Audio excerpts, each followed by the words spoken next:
Graça e paz. Vou falar um graça e paz diferente. Graça e paz à congregação dos perdoados. Opa, mais uma vez, graça e paz à congregação dos perdoados. Vou melhorar um pouco mais. Graça e paz à congregação dos perdoados que amam perdoar. Oh, estão entendendo, glória a Deus. Perdoar é preciso. Hoje Jesus disse a Nicodemos, é necessário nascer de novo. E o Espírito diz hoje, além de ser necessário nascer de novo, é necessário perdoar. Pastor, mas esse assunto não é fácil. Para vocês que estão ouvindo, não é fácil. Imagina para nós que ministramos. Não é fácil trazer uma palavra com sabedoria, o que nós pedimos a Deus, e eu gostaria de orar junto com vocês nesse momento, por isso, por uma palavra de sabedoria, para que você entenda que o perdão é necessário para uma vida saudável, para uma alma saudável, para um psique saudável, para que o teu corpo funcione bem, é necessário. Pai, nós te louvamos por essa igreja amada, por parte da tua igreja situada aqui no Parque América. Muito obrigado porque o Senhor plantou este povo aqui. E agora nós trazemos um assunto tão relevante, tão necessário. Digo que é uma das bases, uma das colunas principais do Evangelho de Jesus Cristo, nosso Senhor, que começa perdoando e termina perdoando. Então, Senhor, envia a tua palavra poderosa, envia a tua palavra pelo teu Espírito, envia a tua palavra aos quatro cantos da terra, envia a tua palavra a estes que aqui estão ouvindo, aqueles que vão ouvir de alguma maneira, pelas redes sociais, ou por vídeos, ou por mensagens, enfim, aonde essa palavra chegar, que o teu Espírito possa fazê-la ser compreensível. E desde já, como ministro da tua palavra, eu proíbo toda a manifestação das trevas, do poder das trevas, para distorcer essa palavra aos ouvidos dos meus amados irmãos. Que eles compreendam. Dá-nos, Senhor, espírito de sabedoria, discernimento. E também, Senhor, dá aos nossos amados irmãos que ouvem discernimento para compreenderem a tua palavra pelo poder do teu Espírito. Nós oramos em nome de Jesus. Eita, o título, perdão e os entulhos emocionais. Eu não trouxe corda e nem corrente hoje, tá bom? De boa, tá tranquilo. Estou falando isso, talvez você não saiba, quarta-feira a gente fez um pedacinho aqui, numa coisa que a gente chama de psicodrama, para você entender que vendo o visual fala melhor do que a escrita e do que o áudio.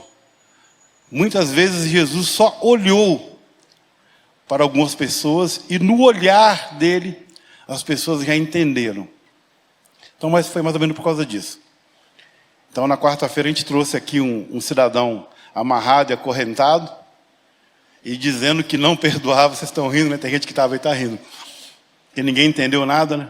Pastor somos uma equipe, né? O pastor é meio maluco nesse sentido, ou meio ousado, ou tem intrepidez nesse sentido. Outros não têm, mas têm coisas melhores do que eu. E assim somos um corpo pastoral aqui completo. Nós temos pastores aqui com todas as necessidades básicas da igreja. Deus, como disse Paulo aos Efésios, foi o Senhor que deu. E Ele deu de presente a essa igreja, cada um de nós pastores, conforme a necessidade dessa igreja. Não falta nada aqui.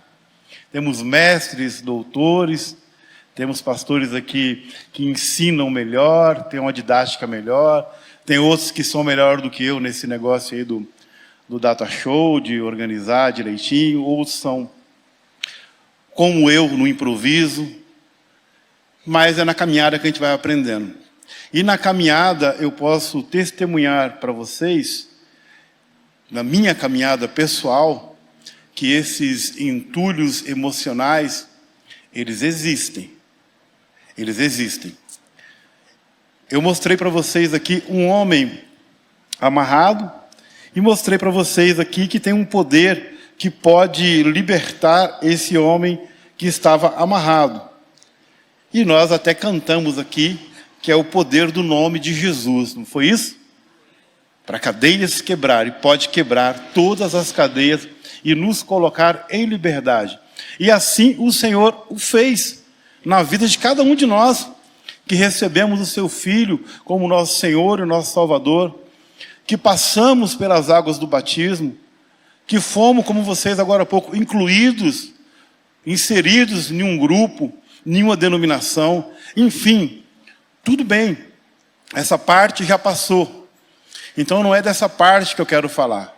Eu quero falar disso que o pastor Rodrigo acabou de falar aqui agora, o exame diário, a consciência cristã, o devocional cristã. Você não vence uma batalha hoje e acabou e está tudo bem, obrigado, e até o final da vida você vai ficar de boa. Ou como o nosso hino nacional, deitado em berços esplêndidos, em pastos, ou deitado, como diz o salmista, em pastos verdejantes.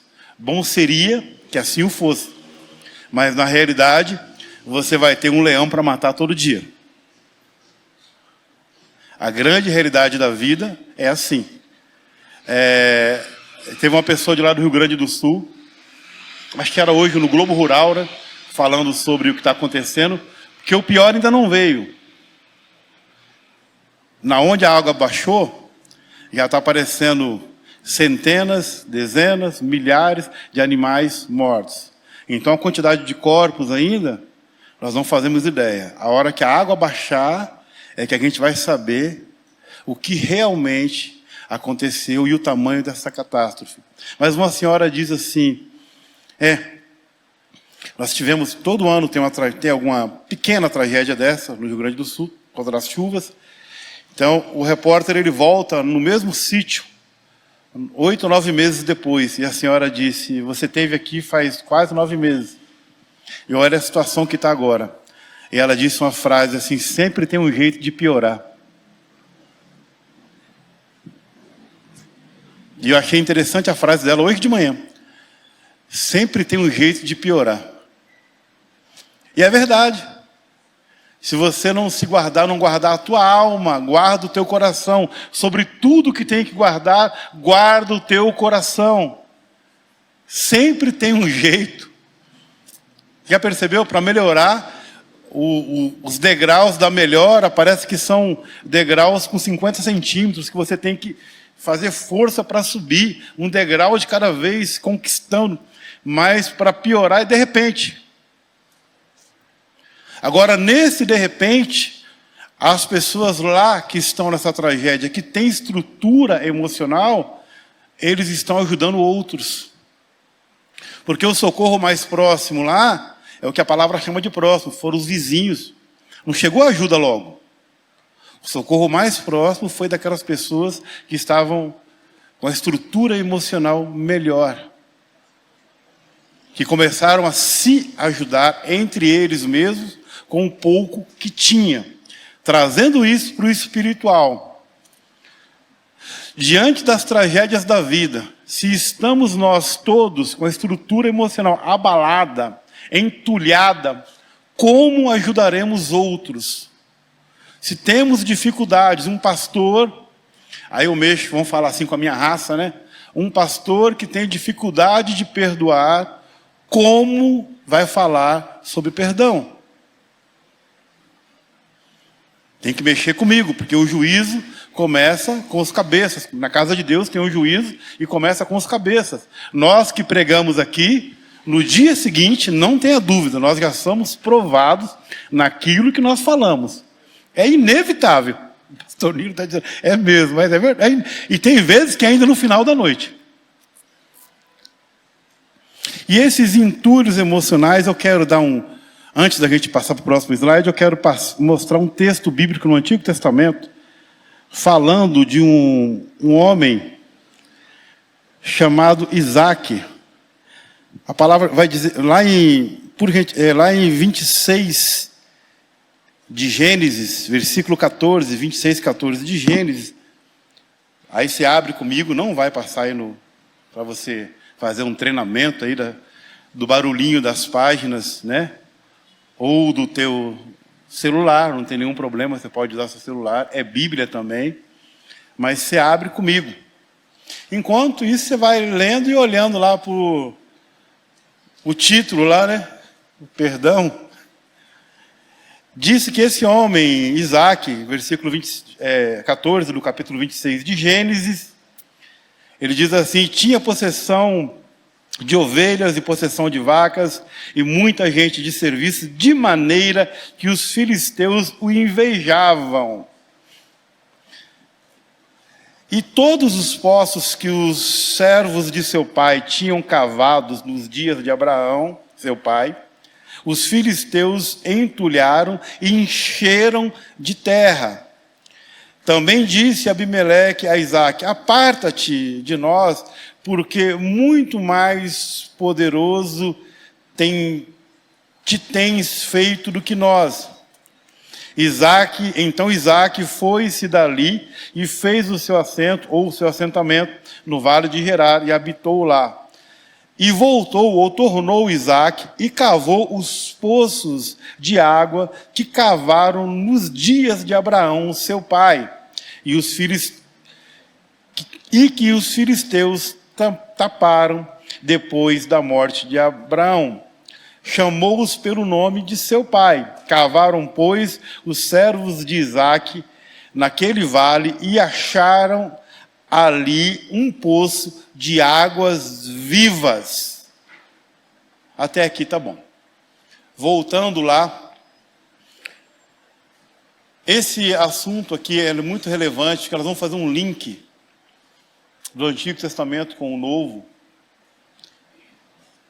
falando sobre entulhos. Você vai entender daqui a pouco, quando a gente for lá no Novo Testamento. O próximo slide, por favor. Me ajuda aí, eu não sou muito bom de... Amém. Paulo vai dizer lá em Romanos capítulo 7, versículo 23 até o 25, ele vai dizer: mas vejo nos meus membros outra lei que batalha contra a lei do meu entendimento. Eu vejo nos meus membros, nas minhas atitudes, na minha boca, na minha fala, no meu ouvido, na minha visão, no meu comportamento, eu vejo outra lei, e essa lei me prende debaixo da lei do pecado que está nos meus membros. Próximo, por favor. O Vianney vai me ajudando aí. Aí ele vai dizer assim: miserável homem que sou, seguido de uma pergunta: quem me livrará do corpo dessa morte? Próximo, por favor. Aí a resposta: dou graças a Deus por Jesus Cristo nosso Senhor, assim que eu mesmo, com o meu entendimento, sirvo a lei de Deus, mas com a minha carne a lei do pecado. O tempo é curto, tem outro texto lá na frente que Paulo vai falar aos Gálatas e vai dizer que a nossa carne, ela milita, ela luta contra o Espírito e um contra o outro, para que não se façam a sua vontade. Eu não vou abrir o texto de Gálatas, mas o texto de lá é Espírito com letra maiúscula. Percebam uma coisa: Satanás e seus demônios não enfrentam o Espírito Santo. A nossa carne, sim. A nossa carne, ou a nossa genética, somos um novo homem em Cristo.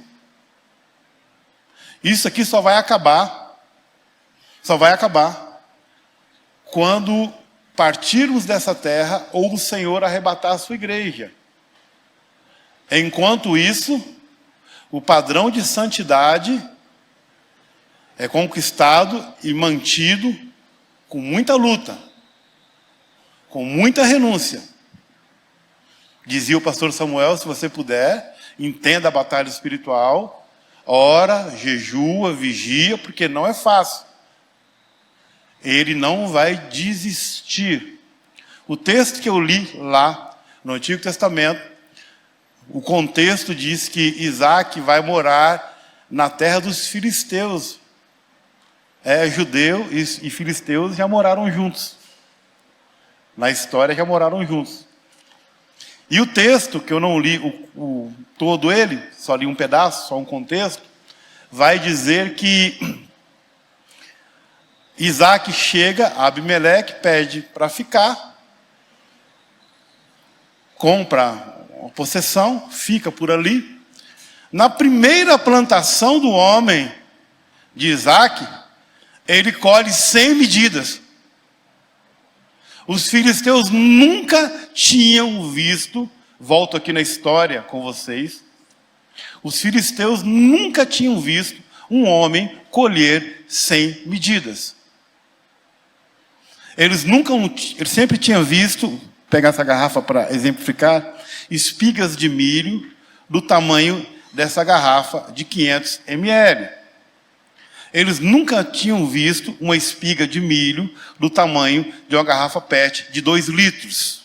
Entenderam a dimensão e a proporção? Você que mora aqui na capital, você já viu abacaxi pequeno, né?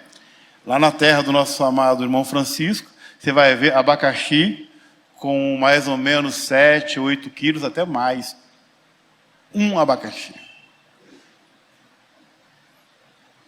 Então esse homem ele tem uma super, ultra, mega colheita. E quando ele tem essa colheita, os filisteus... E o texto diz que os filisteus o invejavam.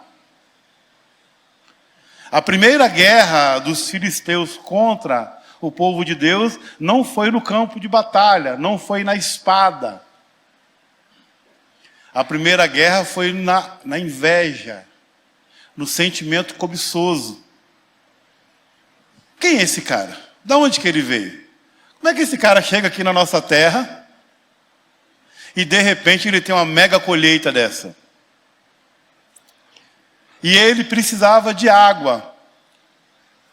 E falaram para ele o seguinte: teu pai passou por aqui, por essas terras já, e ele tinha poços aqui. Só que os filisteus, esses mesmos invejosos, eles entulharam os poços. Isaac fez uma coisa maluca que nós não faríamos, eu não faria. Já fui construtor, eu não faria o que ele fez. É mais fácil fazer um poço novo. Porque quando um poço para de dar água, quem já morou aqui no Parque América muitos anos atrás, aqui não tinha água da Sabesp, era poço. E quando a água da Sabesp chegou, ninguém queria mais os poços e precisamos entulhar esses poços. E a coisa mais fácil do mundo, irmãos, é entulhar um poço. Você até oferece para os vizinhos jogarem entulho no teu poço. Quem herdou aquela casa, os filhos que estão ali, não sabe o trabalho que deu aquilo para cavar. O sacrifício que foi puxar aquela terra no sarilho. Então, para cavar um poço é muito, muito, muito difícil. Agora, para entulhar, é muito rápido. Carrinho de mão, uma turma e daqui a pouco. Aí alguém diz assim: olha, vocês entulharam o poço errado. Vai ter que desfazer o serviço. Já pensou, pastor Nilo, com a pá, um enxadão, e cavucando ou cavando entulho e tirando no balde? Imagina o serviço. Então Jacó teve uma clareza, um entendimento de Deus. Ele falou: eu vou cavar os poços do meu pai, Isaac, desculpa, voltei aqui estou brigando com o Jacó aqui hoje. Isaac, ele disse: eu vou cavar os poços do meu pai Abraão. E quando ele cava, o texto que eu li, ele tira o entulho, disse que um daqueles poços tinha água viva. Tinha um rio subterrâneo. E daí a coisa vai mais para frente, eu não vou me deter nisso agora. Eles vão cavar aí novos poços, aí os filisteus começam a fazer de novo a mesma coisa, agora a entulhar os poços de Isaac. Ele achou um, bom, entulharam, achou dois, bom, entulharam, achou outro, aí já não houve contenda mais entre os filisteus e eles, entre os criadores de gado dos filisteus e os seus empregados.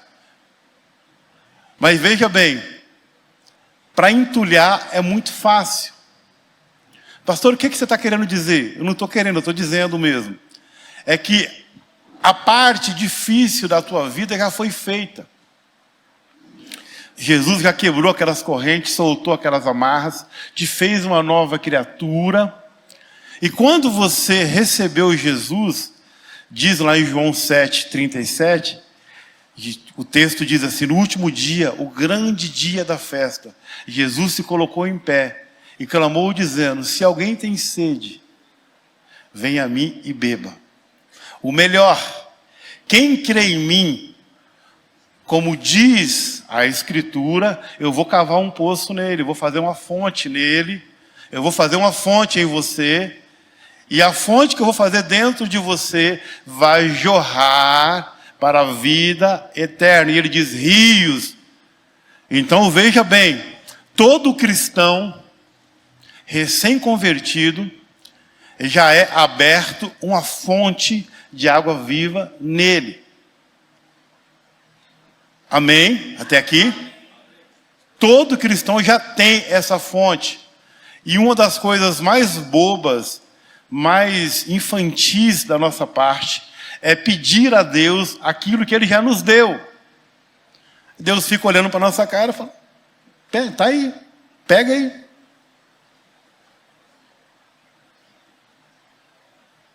E muitas vezes nós cantamos e clamamos e dizendo: enche-me, enche-me. Ele diz: não, é você, a fonte está em você, e você é que vai encher os outros. Eu não preciso encher você. Eu coloquei uma fonte dentro de você, e essa fonte não é para você pedir para ser cheio, é para você reconhecer que você já é cheio, e que essa fonte já está em você, e você precisa ter entendimento, comunhão comigo, para que eu te explique algumas coisas. Ou seja, Jesus está dizendo: eu preciso ter uma conversa com você ao pé da orelha.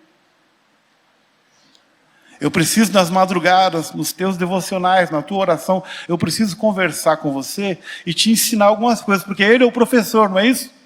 Ele é o mestre.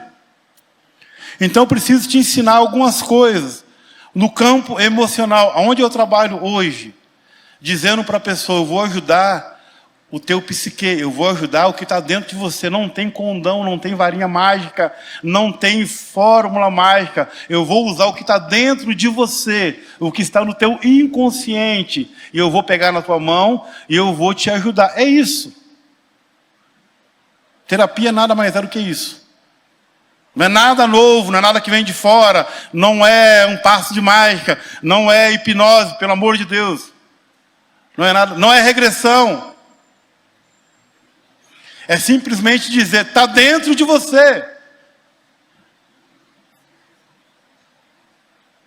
Mas só que ao longo da vida, essa fonte que você recebeu, ganhou de graça.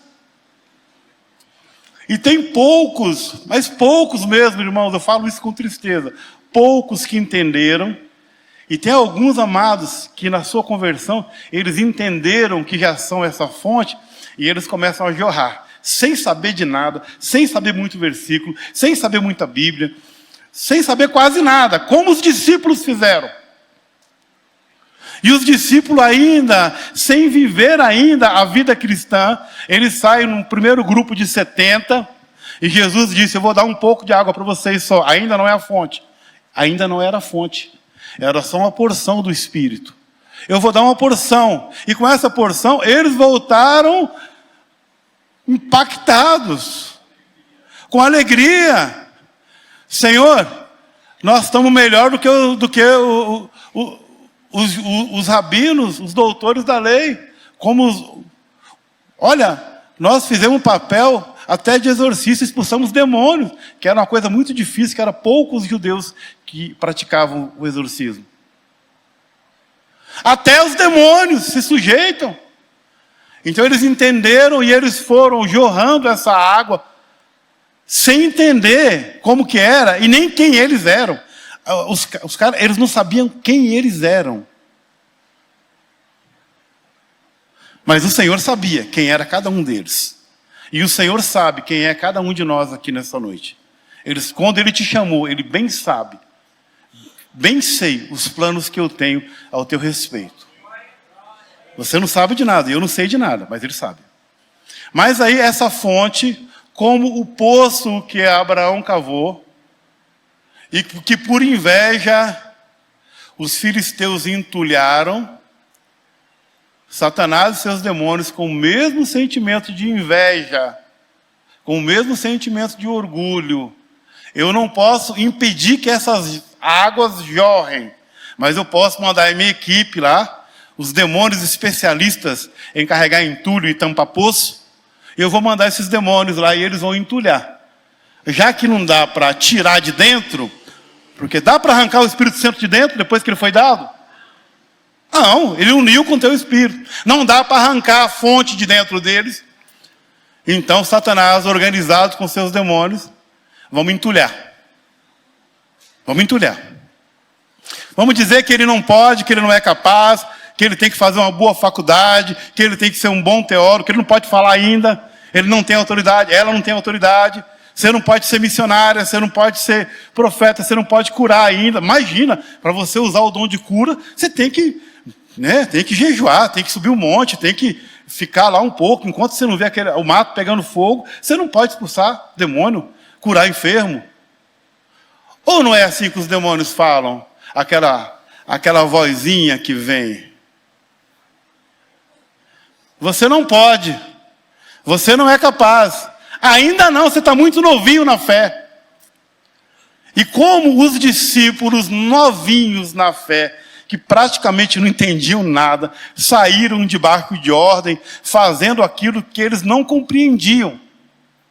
Existem alguns homens e mulheres dos nossos dias hoje, que com 2, 3 meses de convertido, já estão orando pelos enfermos, curando e expulsando demônios.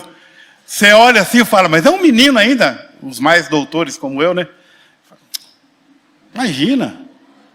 É um menino na fé ainda. É, um menino na fé que está com ousadia mais do que o doutor aqui. Uma menina na fé que está com mais ousadia. Porque creu. Não entende muita coisa. Mas fala, quer saber uma coisa? Que nem o caipira dizia assim, mas o senhor, o que você faz? Eu oro, eu falo com Jesus. Mas o senhor é o que na igreja? Eu falo, eu sou lá, de vez em quando eu sou porteiro, de vez em quando eu lavo o banheiro, irmão, eu não sei de muita coisa não. Eu sei que eu pido e Jesus a responde.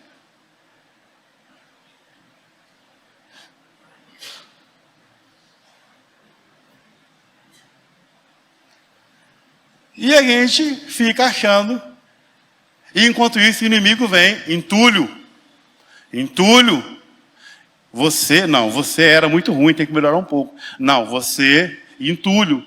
Aí além daquilo que você já foi perdoado, aí ele vem e joga os pensamentos, que a Bíblia chama de culpa.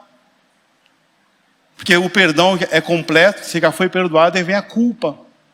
Entulho. E vai entulhando a sua mente. E quando a gente fala, enche-me, o Senhor fala para nós, como que eu vou encher aquilo que está cheio? Se houvesse uma maneira de encher de novo, né? Como que dá para encher aquilo que já está cheio? Meu filho, minha filha, tem que desentulhar primeiro. Mas vai dar um trabalho isso. Eu vou ter que fazer aquele versículo que Tiago falou, confessar as culpas uns aos outros. Vai ter. Cri, por isso falei. E acrescento, sarei. Eu vou ter que ir lá e consertar. Eu vou ter que ir lá pedir perdão para a pessoa que me ofendeu. Vai tirar o entulho. Falei que não é fácil, irmãos. Esse assunto é delicadíssimo. E Paulo, essa pergunta aqui, no Paulo, é a pergunta do Saulo. 7:24, que você está lendo comigo. Miserável homem que sou, quem me livrará do corpo dessa morte? Ele vai continuar dizendo mais para frente, não vou lá, mas ele diz, aquilo que eu quero fazer, eu não consigo. Mas aquilo que eu não quero, quando eu vi, já foi. Já falei, já fiz. Aí ele pergunta, exclama e pergunta, miserável homem que sou, quem me livrará do corpo dessa morte? Quem é que pode me livrar? Porque agora eu já sou crente, pastor, eu já aceitei Jesus como Senhor e Salvador. Eu fui batizado nas águas, mas eu não tenho a vida nova de Deus. A gente vai falar, alguns mais teólogos vão falar a vida Zoe, ou a vida nova, ou a vida abundante de Deus. Eu não consigo, pastor, andar segundo Romanos 6:4. Eu não consigo andar em novidade de vida. Eu não consigo. Quando eu vejo... Dá licença.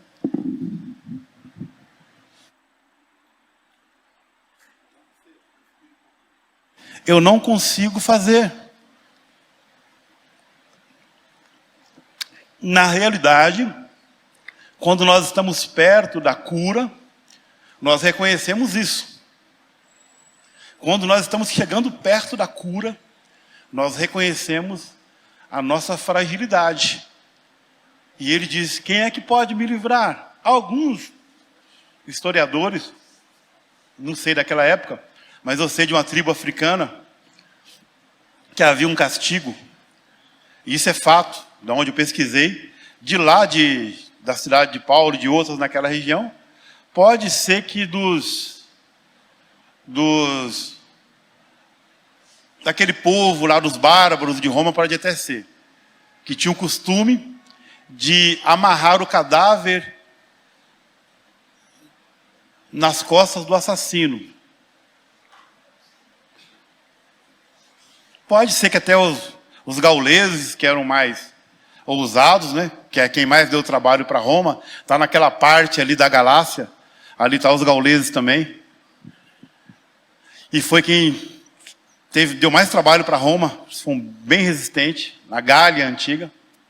Talvez lá, talvez na cidade de Paulo, mas o fato é que uma tribo africana, realmente eles fazem isso, historicamente.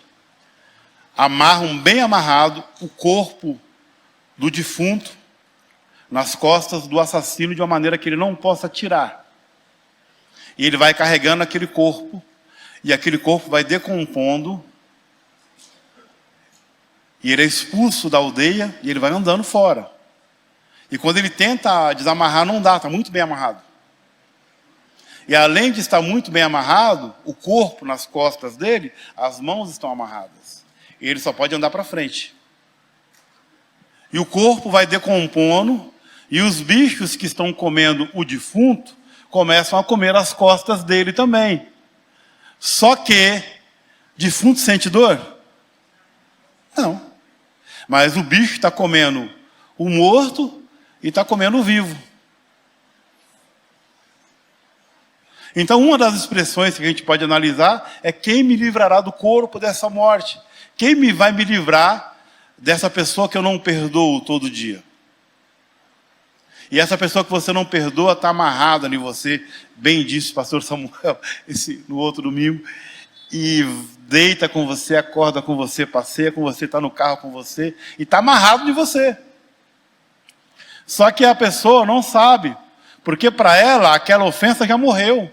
Aquela ofensa com que ela te ofendeu, ela nem lembra que te ofendeu. Ela já está lá na frente ofendendo outros. Nem lembra que isso existe. Você que está lembrando. Então, para ela, aquela ofensa é um corpo morto. Só que está nas costas do vivo. E aquilo vai te corroendo todos os dias, dias após dia. E a alma vai definhando. E os entulhos emocionais vão aumentando.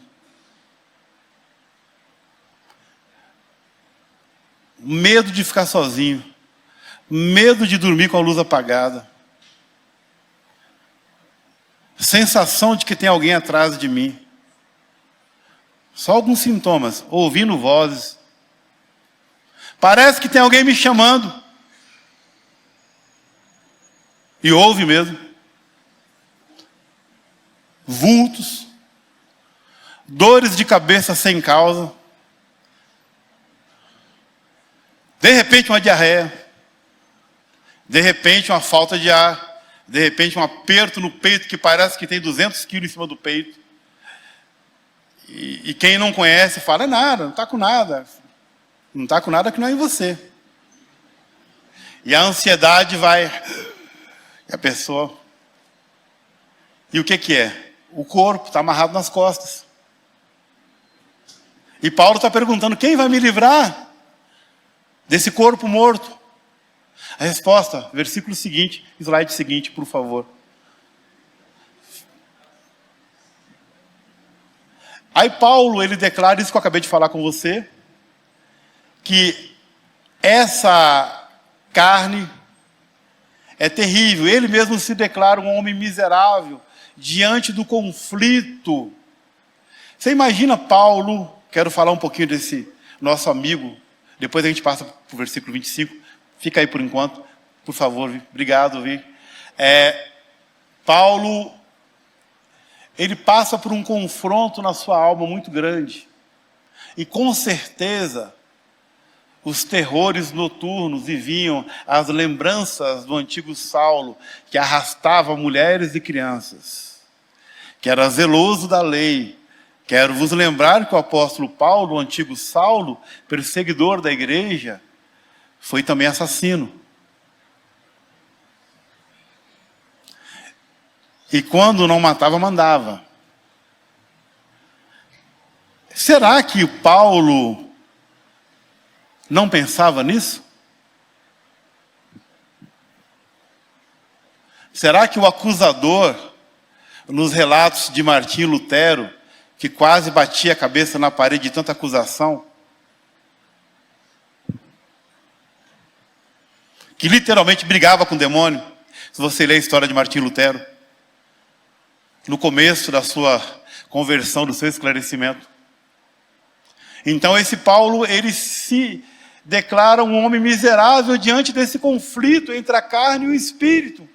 E ele faz essa pergunta. E o versículo seguinte responde, próximo por favor. Essa batalha,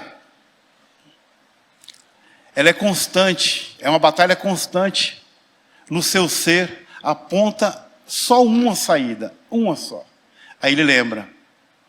Ele diz, dou graças a Deus. Próximo, por favor. 7:25 agora. Próximo. Ele diz, volta só um pouquinho, desculpa. Essa batalha constante, ele vai responder que dou graças a Deus por Jesus Cristo, nosso Senhor. Dou graças a Deus porque conheci Jesus Cristo. Mas Paulo continua pensando, próximo. Ele continua ainda pensando. E a falta de perdão vai gerando um conflito emocional. E esse conflito gera uma prisão na alma, os entulhos. Lembra? Você recebeu Jesus como Senhor e Salvador, porque dá a impressão, por isso que a gente ministra com cuidado. O pastor Samuel estava falando, não é fácil, irmãos, para a gente ministrar, para que você não se sinta acusado. Nós estamos aqui para crescer, para que essa igreja solte as amarras e ande livremente, para que essa igreja não fique só como Lázaro ressurreto. Porque o Lázaro ressurreto tinha um problema, ele estava atado, ele estava preso. E o Senhor deu uma ordem, agora que ele está ressurreto, desatai-o, solta ele e deixa ele ir. Então nós estamos lidando hoje, no século 21, com a igreja cristã, entre aspas, que parece que está livre, mas não está. não consegue fluir no Espírito.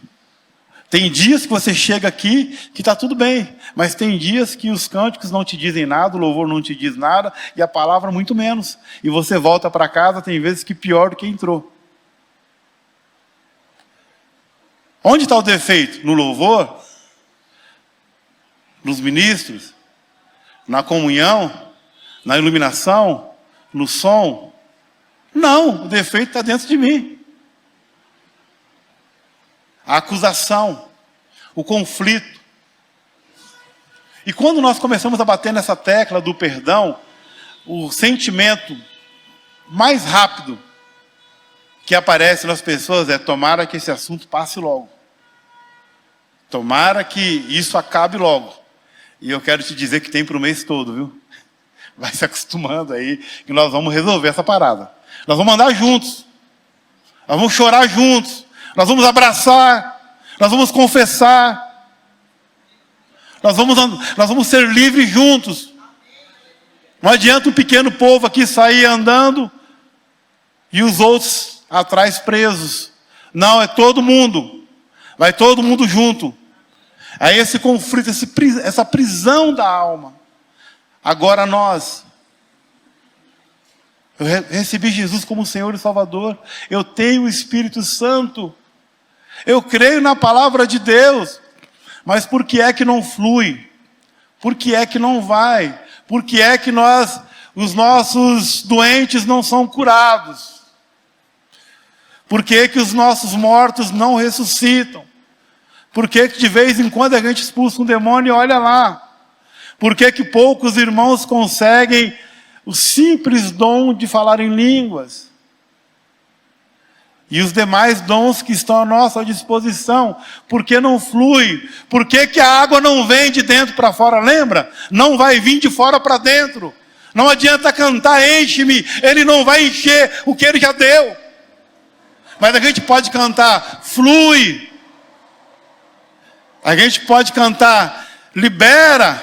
A gente pode cantar, rompe as cadeias da escravidão. Rompe as cadeias, Senhor.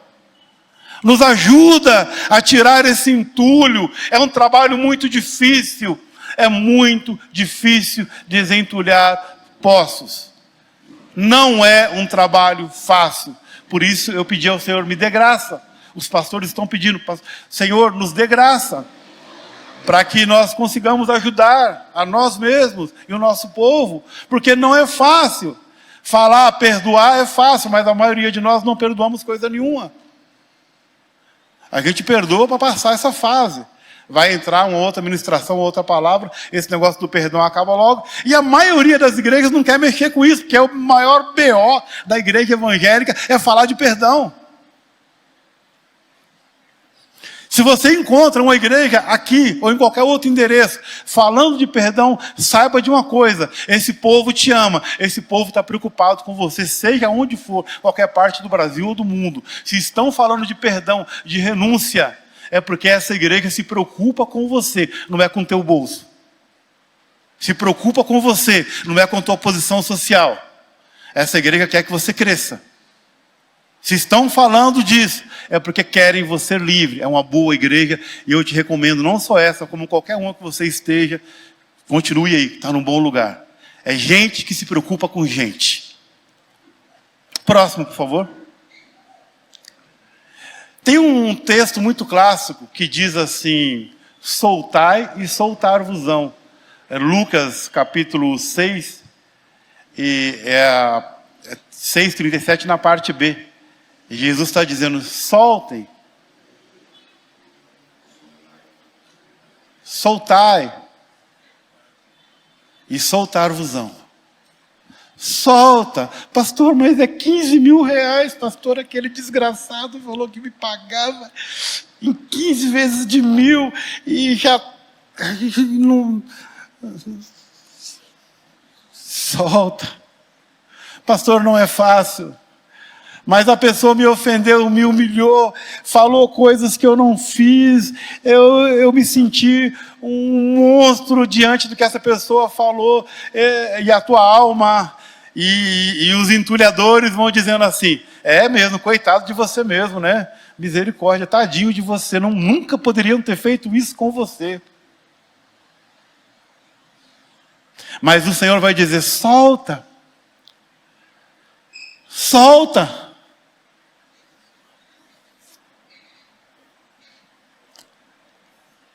E vão soltar você. Porque você também ofendeu outras pessoas, e eu também ofendi outras pessoas. Não é só as pessoas que nos ofenderam, nós também temos uma dívida para trás aí. E quando e tem pessoas que você não faz a mínima ideia que você ofendeu, e nem eu. Mas você ofendeu, e eu ofendi. E ele está dizendo que se você soltar, você vai ser solto também. Vão soltar você também. Solta. Aí, pastor, mas a ofensa foi muito grande, a humilhação foi muito grande. Eu não fui culpado disso, não foi eu que causei isso. Não importa. Solta. Próximo, por favor. Quem não perdoa, não solta. A pessoa, ela é objeto de ódio, de mágoa, de ressentimento. Tá como esse elefante aí. Eu gostava de ir no circo, no tempo que tinha animais no circo. Hoje é proibido, hoje não pode mais. E eu ficava olhando aquilo, tão engraçado.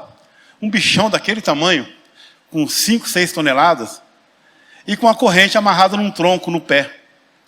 Mas é óbvio que aquele elefante, é só ele fazer assim, ele arranca a corrente com estaca, com tudo. Mas no consciente do elefante, no subconsciente dele, quando ele sente alguma coisa prendendo ele não resiste. Ele fica. E ele fica ali balançando o dia inteiro. E o pé amarrado. É só ele dar um totozinho, acabou. Tá fácil. Sabe por que é fácil? Porque não é no teu nome. É no nome de Jesus. Sabe por que é fácil? Porque não é no teu poder, é no poder do nome de Jesus.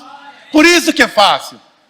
Mas o maligno, ele prende como um elefante, dizendo, não, isso aí é muito difícil. O tempo vai curar. E nós ouvimos aqui, nesse púlpito, que o tempo não cura. Na realidade, o tempo faz o entulho ficar mais duro ainda. Mais compactado ainda. O tempo não cura. Ah, pastor, o tempo cura. Cura nada. Não cura, sabe por quê? Porque você se lembra de coisas, você que está mais velho, de 50 anos atrás, de 40 anos atrás, do dia, do mês, da hora e da temperatura, se o dia estava ensolarado ou nublado. Se é marido e mulher, lembra até do tom da voz. Você falou sim, porque naquele dia o tom da sua voz estava diferente.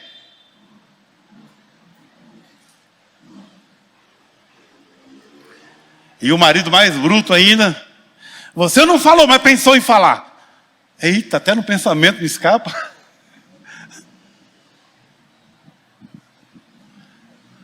Então o tempo não cura. O enfrentamento, o autoexame, nós ouvimos agora aqui na ceia. O autoexame, a autoanálise. Eu olhar no espelho e falar comigo mesmo e me analisar, parar para ouvir o que eu estou falando. Aí de vez em quando o nosso cônjuge fala assim, você escutou o que você falou? Você já falou tanta besteira, já vomitou tanto, já falou tanta asneira. Aí a mulher ou o marido está mais calmo. Você ouviu o que você está falando? O que eu falo? Não lembra. Grita tanto que não ouve. E um dos traumas do ressentido, do amargurado, é gritar. Começa a gritar. Quando fica nervoso, já vai aos gritos. E quando uma pessoa está nervosa e gritando, a primeira coisa que você deve fazer é se afastar dela. Dá licença, deixa ela quieta. Deixa ela quieta. Deixa. Quer gritar, deixa. Não tenta conter, não tenta acalmar, deixa. Depois conversa. Mas o ressentimento, o ódio, a mágoa. Ah, pastor, não tem ódio. Quando fala, olha no espelho, quando alguém te perguntar.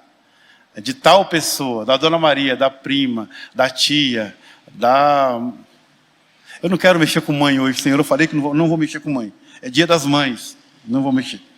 Deixa quieto as mães. Então fica só na tia. E se tivesse um espelho para você olhar, você logo veria que o seu semblante mudou. A tua testa enrugou. E você fez semblante de ódio, de raiva.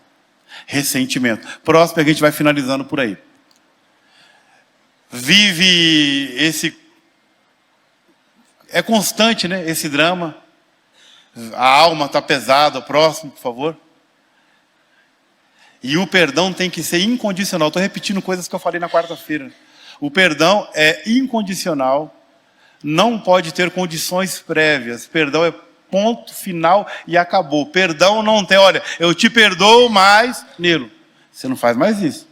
Eu te perdoo, mais reticências. Não tem mais nem menos, não tem vírgula, não tem 3 pontinhos. Eu te perdoo e ponto final. Acabou a história. Ah, eu te perdoo, mas tu no teu cantinho e eu no meu. Não tem o perdão, ele não tem condições prévias. Próximo, por favor.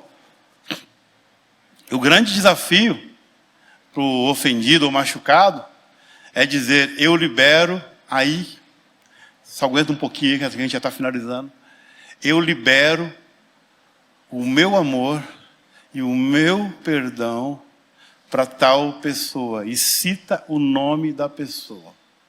É importantíssimo. Por quê? Porque tem pessoas que já morreram. Não dá para você falar com o defunto. Mas não tem, quando está no casamento, no aniversário, e a gente quer homenagear o ente querido que morreu, e a gente não coloca assim, em memória? Então tá, em memória. Ah, pastor, eu vou falar com o defunto. Não, é a memória da pessoa. Efésios 4:32, ele vai falar isso, né? Que é o próximo slide, é exatamente esse versículo. Próximo, por favor. Antes sede uns para com os outros benignos, misericordiosos, a nossa parte, a nossa ação, perdoando-vos uns aos outros, como também Deus vos perdoou em Cristo. Lembra da dívida? Foi falado agora há pouco, pastor Rodrigo, a cédula que era contra nós. Essa cédula não estava na mão do diabo, estava na mão de Deus. O nosso BO não era com o diabo, era com Deus. A dívida era com o Altíssimo. E Jesus paga a dívida. Deus nos perdoou em Cristo. Aí ele está dizendo, você que nasceu por concepção, por obra do perdão, o mínimo que se espera de você é que você perdoe, perdoando-vos uns aos outros. Próximo, a gente já finaliza. Vamos lá. Aí, né? É isso aí. Perdoando-vos uns aos outros. Um único versículo, aí eu pediria para colocar lá e a gente termina com ele. Isaías, eu estava lembrando dele na hora do louvor. Isaías 43, 25 e 26. E a gente finaliza com esse versículo, por favor. Isaías 43, 25 e 26. Coloquem aí para mim, por favor, para a gente finalizar com esse versículo. Para a gente compreender bem. Bíblia, vamos lá. Isso. Eu mesmo sou o que apaga as tuas transgressões por amor da humanidade. Opa, como é que é?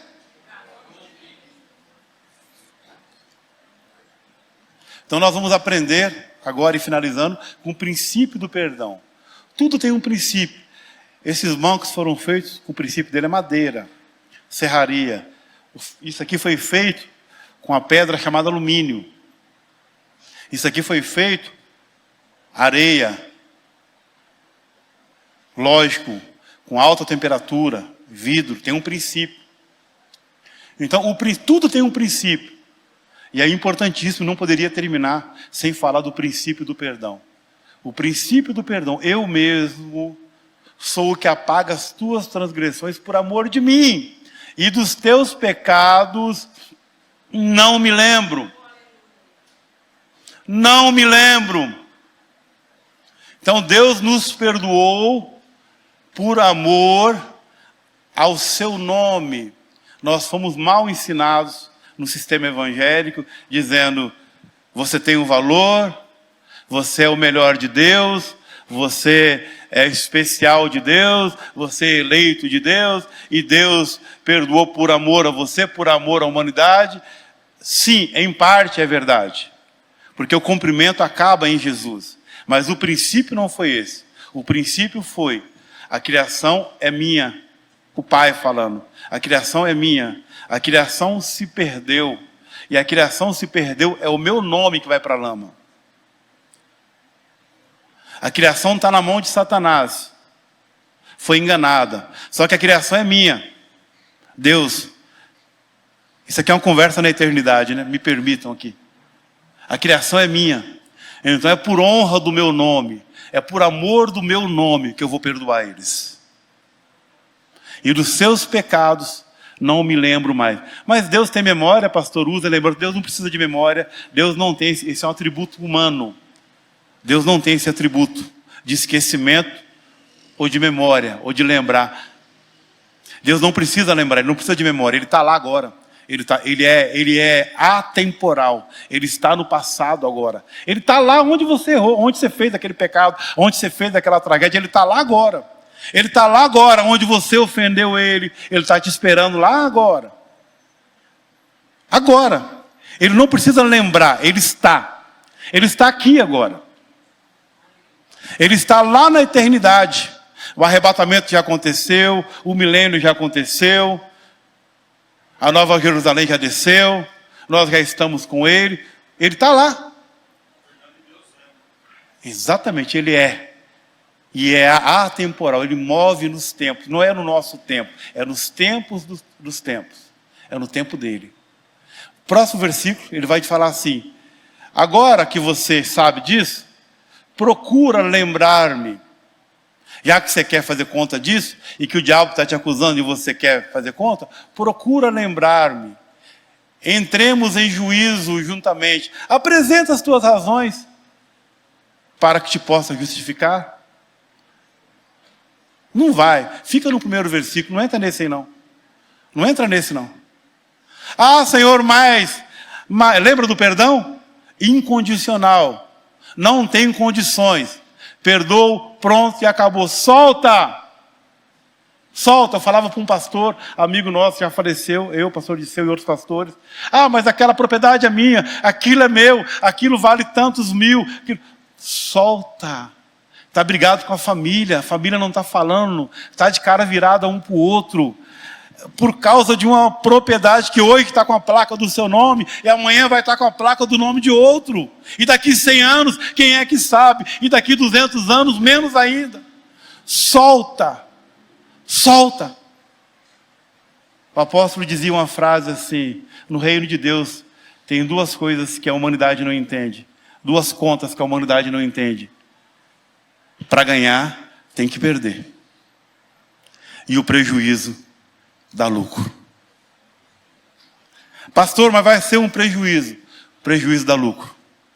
É só na matemática de Deus, tá? Não estou falando na matemática humana. Esse prejuízo que você pensa que é prejuízo, vai te dar um lucro imensurável. Deus te abençoe nessa noite. Solta, quarta-feira que a gente continua, se assim Deus o permitir. E continuando ainda um pouquinho desse assunto, finalizando com a graça de Deus.